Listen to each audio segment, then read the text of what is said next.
Alors, le casse-croûte, bon, on est très étonné de la gentillesse du tribunal. Bon. Et alors, comme par hasard, je suis assis à un siège qui est à l'extrême gauche, face au tribunal, et à côté, il y a le banc des avocats, et sur la première place, à ma gauche, c'est mon avocat.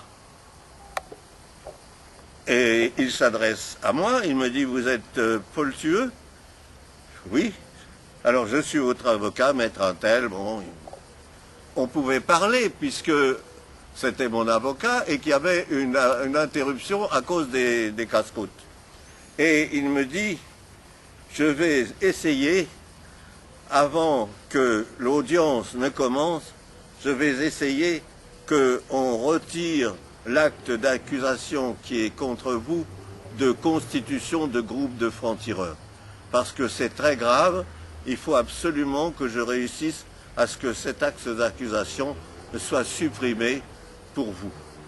Parce que je peux facilement prouver, et le tribunal le comprendra, que vous n'avez pas essayé de constituer un groupe de francs-tireurs. Et je lui dis, parce que c'est grave. Il me dit, c'est grave, c'est la mort. Et la preuve, c'est que ceux qui ont...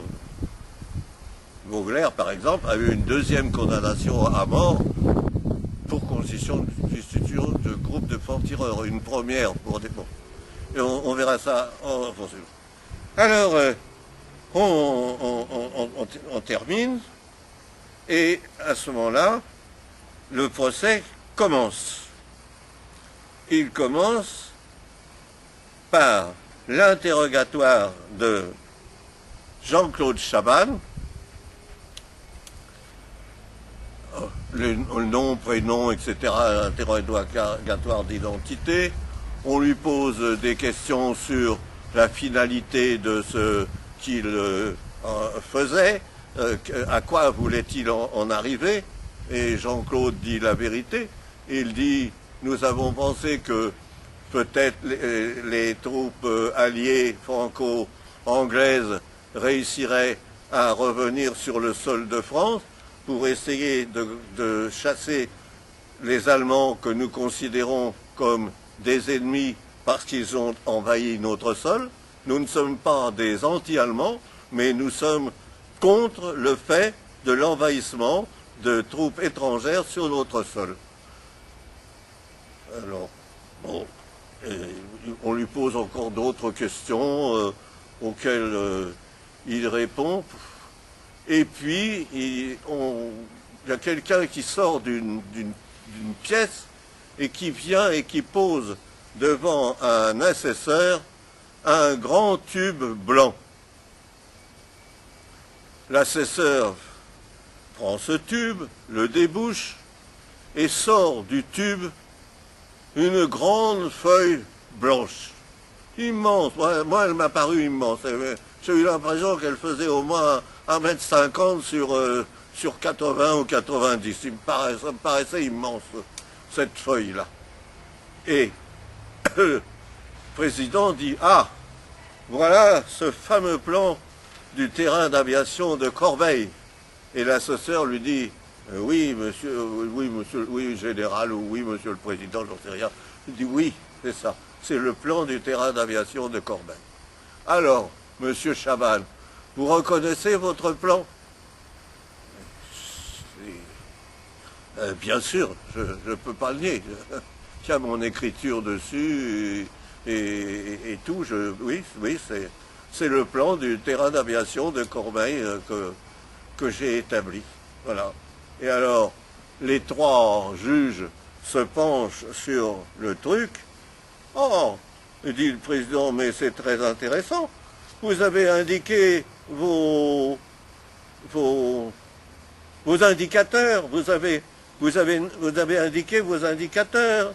Je vois ici renseignements communiqués par Jacques Tête. Ici, une réserve d'obus à 6 mètres de profondeur. Renseignements communiqués par Jacques Tête alors monsieur Chaban, vous avez fait ce plan avec monsieur Tête? Et Chaban dit, monsieur Tête travaillait sur le chantier, oui, de temps en temps, il me donnait un tuyau comme ça, il me disait, j'ai travaillé à faire une profonde fosse dans laquelle on va couler du béton pour faire une réserve de munitions. Mais enfin, vous savez, c'était pas de l'espionnage, il me faisait seulement un compte rendu du travail qu'il avait fait dans la journée. Le président lui rit au nez en disant, monsieur, vous manquez du tribunal. Bon, voilà. Je me rappelle de ça. Je me rappelle avoir été épouvanté par la taille de ce plan, et puis tous les gribouillis, tous les machins qu'il y avait dessus. Il y avait du travail fait sur ce plan. Et ce qui a époustouflé tout le monde, évidemment, on a tous été concernés que Jean Chaban ait pu écrire renseignements communiqués par Tête. Renseignements communiqués par Tête. Pourquoi? On se disait tous, mais pourquoi a-t-il éprouvé le besoin de mettre le nom du type qui lui avait donné le renseignement? Et il n'y avait que Tête. Il n'y avait aucun autre nom d'indiqué. C'était le plan de Chaban et de Tête, et particulièrement de Tête. Il y avait 15 endroits peut-être où il y avait marqué renseignements communiqués par Tête, ou détails à demander à Tête, ou des trucs comme ça. Bon, voilà. Alors, on a fait lever Tête, et on a demandé à Tête, monsieur Tête, est-ce que vous reconnaissez, vous vous souvenez? Le pauvre Tête, oui, monsieur, oui, je me souviens, oui, monsieur Chaban me demandait qu'est-ce que j'avais fait, alors je lui disais, voilà, et alors, il me donnait toujours quelques sous, ou du ravitaillement pour ma famille, des boîtes de conserve, ou du tabac, ou des choses comme ça. Bon, et puis on a foutu la paix à Tête. Je ne sais même pas si il est revenu à la barre pour parler au tribunal. Il avait dit qu'il ne pouvait rien en dire de plus. Et c'est là que le président du tribunal, après avoir interrogé Tête, le président du tribunal a dit à Chaban, mais monsieur Chaban, pour quelle raison faisiez-vous ce plan? Vous vouliez venir y déposer des explosifs? Vous vouliez y venir faire sauter des avions ou des dépôts de munitions? Alors Chaban a dit, mais non, je ne suis pas un terroriste, pas du tout, j'ai jamais eu l'intention de venir, grâce au plan, faire exploser quoi que ce soit au terrain d'aviation. Seulement je pensais que ce plan pouvait servir aux Alliés pour repérer le terrain d'aviation de Corbeil.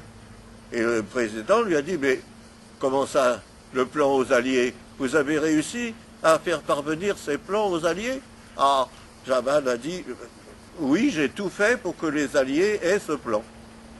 Je pense qu'il sous-entendait qu'il l'avait passé à Allotier, et que Allotier, lui, avait la possibilité, grâce au réseau AV, de passer le plan en Angleterre. Mais c'est pas Chaban qui pouvait passer le plan en Angleterre. C'est pas possible. Chaban n'a jamais eu de contact avec l'Angleterre. Tandis que Allotier, du réseau AV, en avait certainement. Donc je pense que le plan est parti au renseignement anglais par l'intermédiaire d'Allotier.